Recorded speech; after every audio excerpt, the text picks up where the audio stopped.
Hello everyone, welcome to our channel. Fengal తుఫాను ప్రభావంతో తెలుగు రాష్ట్రాల్లోని చాలా జిల్లాల్లో మొదలైనటువంటి వర్షాలు. వివరాల్లోకి వెళ్దాం. వాతావరణ పరిస్థితులు ఏంటి, ఏ జిల్లాలో వర్షాలు పడే అవకాశాలు ఉన్నాయి తెలుసుకునే ముందు మీరు ఇంకా మన ఛానల్ కనుక సబ్స్క్రైబ్ చేయనట్లయితే వెంటనే సబ్స్క్రైబ్ చేసి పక్కనే ఉన్న బెల్ ఐకాన్ కూడా క్లిక్ చేసేయండి. ఇక లేట్ చేయకుండా వివరాల్లో కనుక వెళ్ళినట్లయితే బంగాళాఖాతంలో ఏర్పడినటువంటి ఉపరితల ఆవర్తన ద్రోణి బలపడి తుఫానుగా మారింది.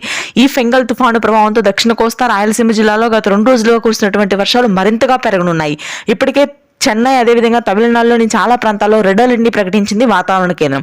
నెల్లూరు, ప్రకాశం, తిరుపతి, చిత్తూరు, కర్నూలు ప్రాంతాల్లో భారీ నుంచి అతి భారీ వర్షాలు నమోదయ్యే అవకాశాలు ఉన్నాయి రానున్నటువంటి 2 రోజుల పాటు.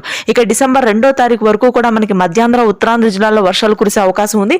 ఈ రోజు నుంచి వర్షాలు మొదలవునున్నాయి. ముఖ్యంగా మధ్యాంధ్ర, గుంటూరు, కృష్ణా, కోనసీమ ప్రాంతాల్లో రాత్రి నుంచి కూడా ఆకాశం మేఘావృతమై ఉంటుంది. ఈ రోజు నర్సరావుపేట, చిలకలూరుపేట, రేపల్లె, సింగరాయకొండ, కొండేపి, చీమకుర్తి, మంగళగిరి, తాడికొండ, విసనపేట, మైలవరం, ఏలూరు, విజయవాడ ప్రాంతాల్లో అత్యధిక వర్షపాతం నమోదయ్యే అవకాశం ఉంది.